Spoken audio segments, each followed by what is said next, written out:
Hi, I'm Maya, a young nanny. Please like and subscribe to my YouTube channel. My mother married my father when she was very young. Where they were born, most of the men had to work as miners, and the women worked in the fields. Although life was hard, they never quarreled. Unfortunately, my father contracted lung disease and passed away after many years of treatment. Then my mother decided to take me to the city in hopes of giving me another better life. Because of her lack of education, she mainly worked as a manual worker and eventually settled into a nanny. To me, she was like a superwoman because nothing in the world can make it difficult for her. She could even clean the house, cook, and take care of the baby at the same time and still got everything done perfectly. She never offended anyone, even the most difficult host. But no matter how busy she was, she always spent time with me. So even though I couldn't live as affluently as other children, I was always happy. I always dreamed of one day I could become a good nanny like her. But, superheroes need rest too. And my mom wasn't always helpful. One day, I came home from school as usual, but I find my mother sitting on the ground. "Oh, how's Mom? Did you fall down?" "Maya, I'm not feeling well." I rushed to take my mother to the hospital and was informed by the doctor that she had malaria. "Is my mom okay? Will she get well soon?" "Don't worry. Thanks to early detection, it shouldn't be a problem. But your mother needs a lot of rest." "Yes, I know." That was the first time I saw my mother looking tired. I was so worried, and she couldn't stand being in the hospital bed anymore. "I need to go to work, Maya." "You can't. You have to rest until you get better." But I accidentally accepted the job of babysitting for Laura. Laura was a familiar name because my mother often mentioned her. My mother used to take care of her when she was young, watching her grow up, get married, and have children. Therefore, they were very close, far beyond the usual master-servant relationship. "You are sick. She will understand." "Laura is also sick. I'm afraid she can take care of the baby." My mother sighed ruefully. Because she was always worried about Laura, she couldn't rest for treatment. So I decided to do her work. "I'll go take care of Laura and be her babysitter." "Are you sure?" "Definitely." I patted my chest to assure my mother without knowing all the difficulties to come. When I went to work at Laura's the next day, my first impression was that everything was horribly messy. After giving birth, Laura's health was very poor. She couldn't take care of the housework, and she was so weak that she couldn't breastfeed. So in addition to hiring a nanny, I also hired another maid, Jolie. Jolie's presence made me feel much more secure. At least, I didn't have to work alone in an unfamiliar environment. She's only 2 years older than me, so we had a lot in common. However, we didn't get to talk much because her job was different. She needed to cook and clean the house, and I took care of Jason, Laura's son. In my eyes, every child was an angel, and Jason inherited all of Laura's beauty. Only the blue eyes were different. "Peekaboo, I see you. You're so cute. Oh, why are you crying?" The trouble was, contrary to his innocent looks, Jason was the most difficult kid I've ever known. Just a second ago, he was smiling happily. I just turned away and he cried immediately. Every time like that, I had to hug and pet him for a long time before he could stop. And bottle fed was like a nightmare. He's awfully lazy to drink milk. Every meal was a battle where the loser can only be me. "He's so annoying. I don't know why he can't stand it. If I were you, I would have quit my job from day one." "Jason is just a baby. He must be worried about his mother, right? The baby will wait until the mother is well to play with him more." "Oh, Look, Jason just smiled at me. Hi, I really don't understand. Why do we have to have children when men can't play all day? By the way, can you help me with a pot of soup on the stove? I need to clean the corridor first. I happily accepted and suddenly remembered that Jolie finished cleaning the hallway yesterday, right? But before I could ask again, she was no longer in the kitchen. And it's not just at this time. She often asks me for errands. Sometimes washing dishes, sometimes drying clothes, and sometimes even carrying heavy items. I didn't mind helping her. She was asking more and more every day, regardless of whether I'm busy babysitting Jason or not. Once, while I was making milk, Jolie came over. Maya, are you free? Can you make tea for Miss Laura? As always, she didn't wait for me to answer, but turned her back. I quickly pulled her hand back and frankly said, I'm a nanny, not a maid. Miss Laura only asked me to babysit Jason, and he did it me all the time. I don't have time, so you can make your own tea. What happened to you? You always agreed to help me. Not this time. I took the milk bottle and left before her eyes of disbelief. I guess that since then, our good relationship had completely broken down. Jolie didn't care about me anymore, which was good because now I could give my all to little Jason.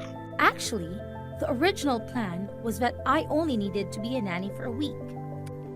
Unfortunately, after recovering from malaria, my mother discovered that she had kidney stones and needed urgent surgery. Laura's health was still bad, so I was stuck here for a long time. I was not complaining, but I was still in school, and exams were approaching. I couldn't take a long break from school. With no other choice, I had to ask Jolie to babysit Jason for a day to go to school. She seemed annoyed but had to accept it. There's no next time. Sure. I left Jason to Jolie and couldn't stop worrying. I kept thinking about them all the time, even when I was in class doing homework. Did Jolie ever forget to change Jason's diaper? Or did she make the milk too hot? What if she dropped the baby? Oh man, I think this test was bad because I couldn't concentrate for a second. I immediately went to Laura's house as soon as school was over. Fortunately, Jason was still safe. More surprising was that he seemed to like Jolie very much. Look at that sleeping face. It's the first time I've seen him sleep so well. How do you do that? Jason is always fuzzy about drinking milk, right? I guess Jason likes me more than you. I didn't agree with her, but Miss Laura was different. She called me into her room the next morning and said, I slept well last night because Jason wasn't fuzzy.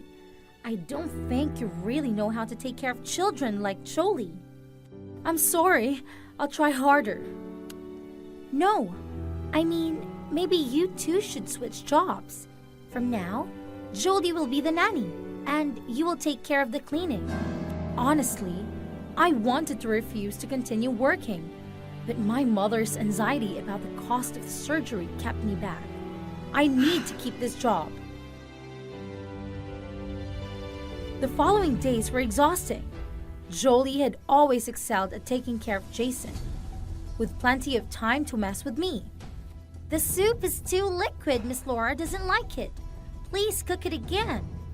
Hey, this cabinet is too dusty. Can't you even do simple cleaning? If she just complains, I can handle it.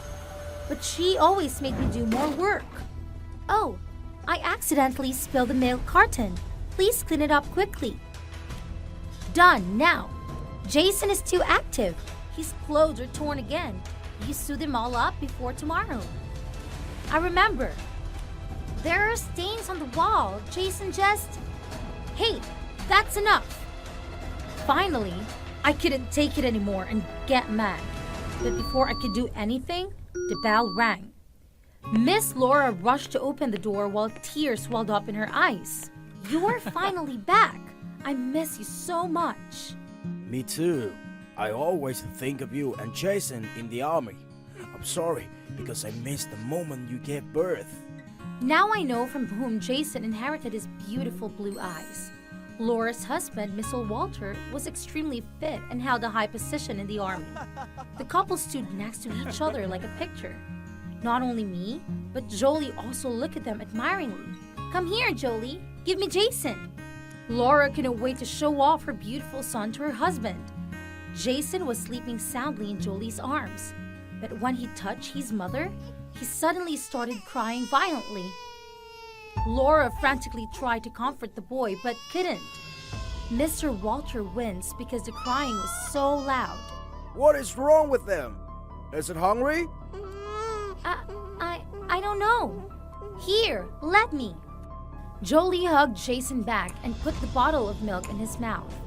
So the baby stopped crying, sucked a few sips of milk, and slept soundly. Mr. Walter was immediately displeased. I'm so disappointed, Laura. I... I'll let you quit the job to take care of Jason. Looks like he doesn't like you at all.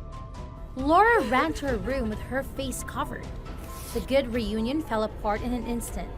That day, she did not care about food or medicine. Mr. Walter only cared about Jason, constantly asking Jolie about his daily routine. Day by day, I found the atmosphere in this house more and more strange.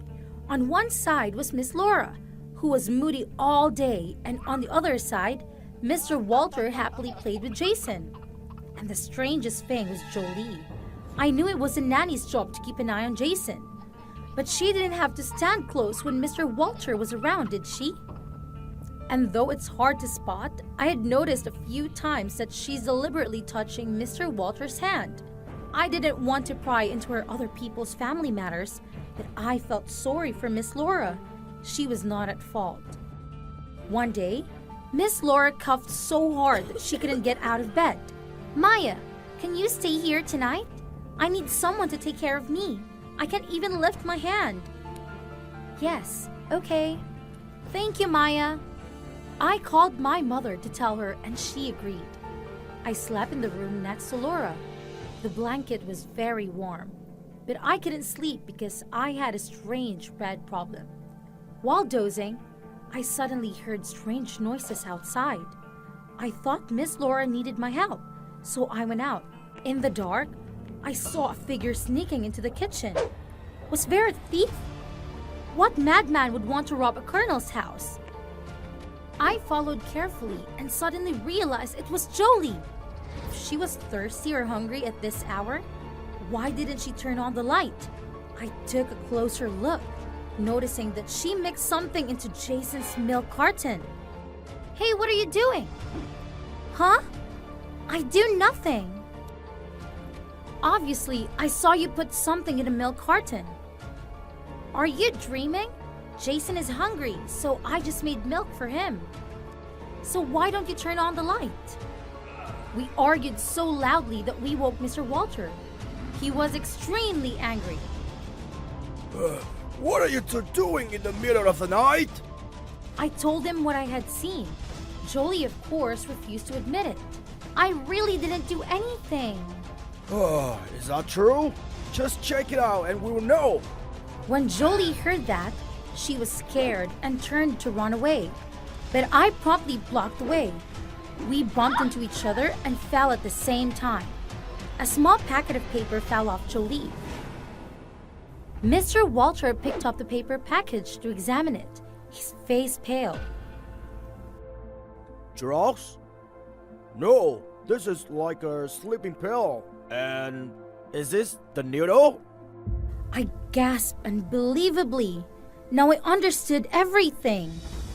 You mixed sleeping pills into Jason's milk, right? That's why he fell asleep while you took care of him. She even put a needle into the boy's body when Laura wanted to hold him. So Mr. Walter misunderstood the boy to hate his mother. No, it was a misunderstanding. The evidence is clear. Whatever Jolie said was useless. Mr. Walter decided to call the police to arrest her. Later, Mr. Walter also discovered that Jolie had changed Miss Laura's medication. making her sick forever. I'm sorry, Laura. I should have found out the truth sooner. You also have to thank Maya. All thanks to her for exposing Jolie's plot. The couple hugged each other, with Jason smiling happily. Now, the family picture is as perfect as before. Since then, Miss Laura had gradually gotten better and was able to return to work.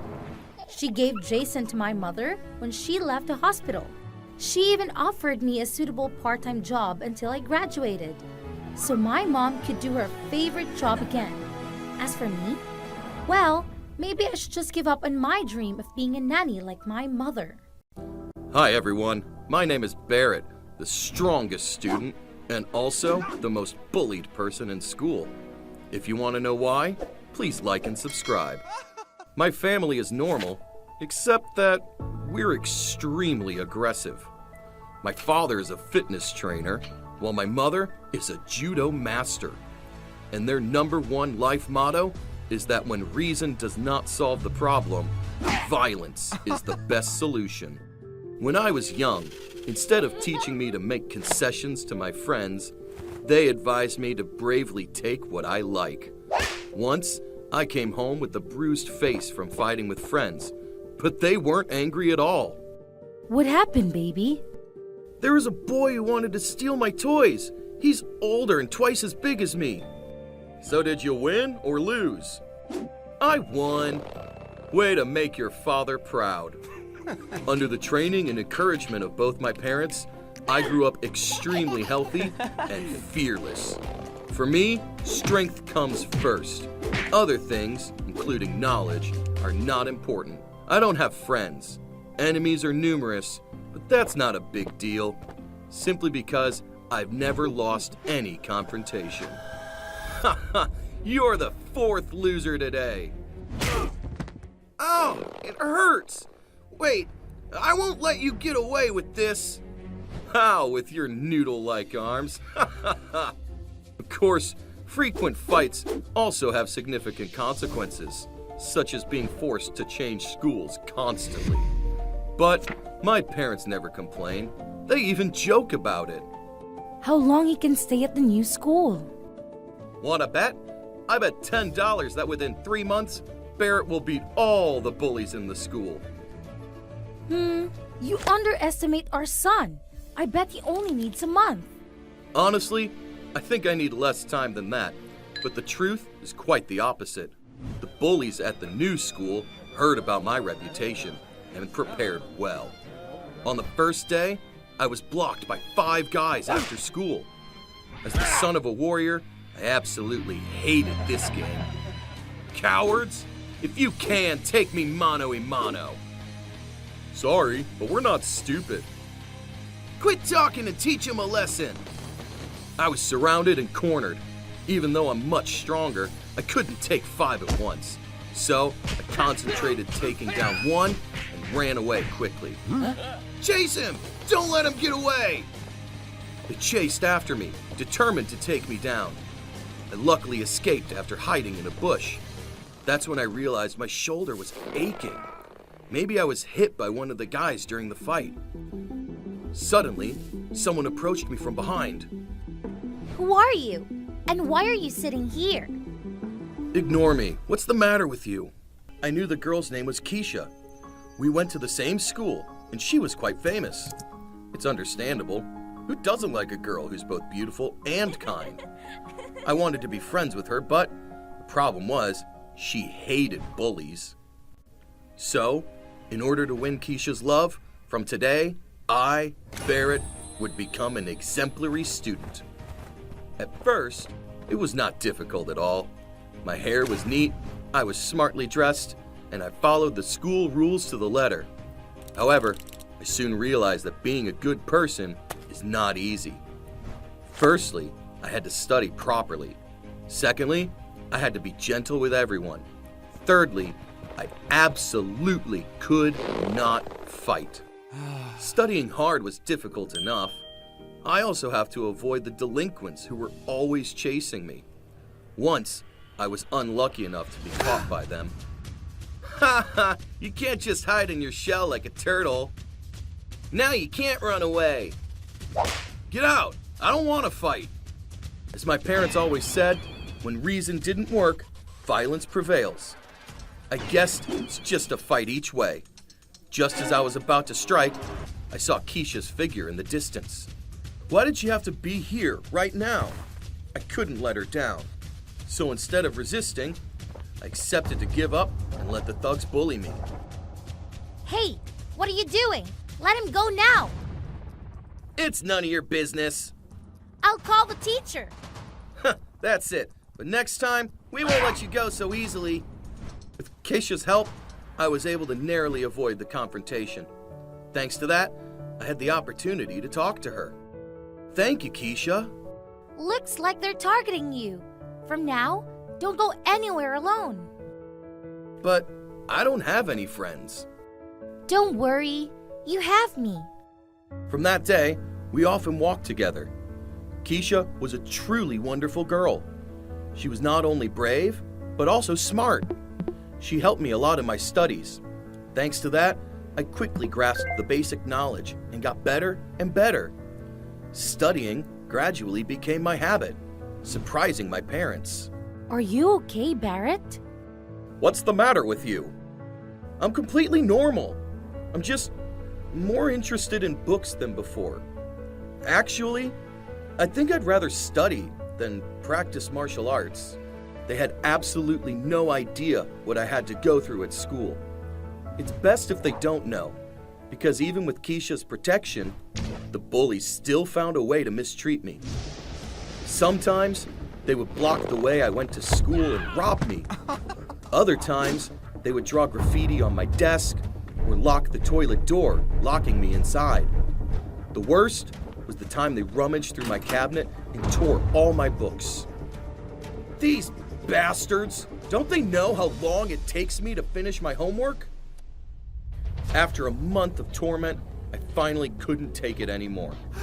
I planned to take down the leader, Patrick, to face the rest of the juniors. It's actually not that hard to find. He really stood out due to his brusque figure, and he liked to cause trouble. He was older than me, but because he was so stupid and broke the rules so much, he was suspended from school for a year. Biggest and oldest of the bunch, Patrick was obviously the leader of the whole school. But I was extremely confident that I could easily defeat him. On that day, I secretly followed Patrick to an empty place. I was prepared for a fierce battle, but didn't have the chance to strike. The reason was that beside him was Keisha. I couldn't believe my eyes. Keisha stood there, not angry, but laughing with Patrick. What's happening? Didn't she say she hates thugs? At that moment, Keisha also saw me, and her attitude changed immediately. Oh, look who showed up. Why are you here, Keisha? Keisha's my girlfriend. Of course, she should stay by my side.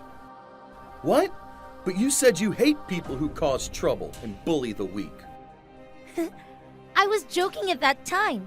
There's no girl who doesn't love bad boys. People like you are not interesting at all. You know, they say good boys go to heaven, but bad boys bring heaven to you. Keisha looked at me with pity while Patrick laughed. They held hands and left, leaving me alone like the most ridiculous loser in the world. I was shocked, like it was all a joke. I tried to change, I endured everything, and for what? You like bad boys, huh? Okay, I'll show you what a real bad boy is. I wanted to change again and return to my original self. But when I got home, what I saw were high-scoring tests framed by my parents on the wall. I also heard their voices talking to each other in the garden. Well, maybe Barrett can get into university. I think so too. I'm still guessing which school he wants to go to. Stanford isn't that bad, is it? I sighed and quietly went back to my bedroom. I jumped into bed, trying to forget everything. And you know what? I couldn't even sleep without finishing my homework. I had already changed. there was no way to go back to my previous life. Even if Keisha didn't like me, I still wanted to be a good person. The next day, I was very depressed, but still studied hard at school. When I was passing a small alley, I suddenly came across Patrick, threatening an old man. "Throw up your money or I'll break your leg." "Please, forgive me. I really have no money." I know I used to be a thug, but bullying the elderly? Unacceptable. I angrily stepped forward, standing in front of the old man. "No one who bullies the weak can be strong. Why don't you fight me instead?" "So funny, Barrett. The shrunken turtle dares to raise his voice at me?" Patrick raised his fist, but I was prepared. I easily blocked him, and then gently threw him over my shoulder, knocking him down with one hit. "Now what, huh? You can't even take a hit." Patrick's face flushed red, and he looked at me maliciously. He stood up with difficulty and whistled for his juniors to come. Again? This time, I couldn't run away and leave the old man alone. "You run first. I'll hold them back." I was quickly cornered, helplessly watching Patrick raise his baseball bat. I closed my eyes to prepare to take the blow, but nothing happened. When I heard the siren of a police car very close, I breathed a sigh of relief. Perhaps the old man had quickly asked for help. Patrick and the others got caught. I even got a police commendation for protecting the elderly. But you know what? The most surprising thing is that I found out it was Keisha who informed the police. Turns out, she never cheated on me. She was just pretending to be dating Patrick to find a way to report him. Are you okay? So, in the end, do you prefer bad boys or good guys? Keisha blushed and suddenly kissed my cheek. I don't like bad boys or good guys. The one I like is always you. At that moment, I suddenly realized that I didn't need to follow my parents, nor did I need to change because of anyone's words. How wonderful it is to be yourself.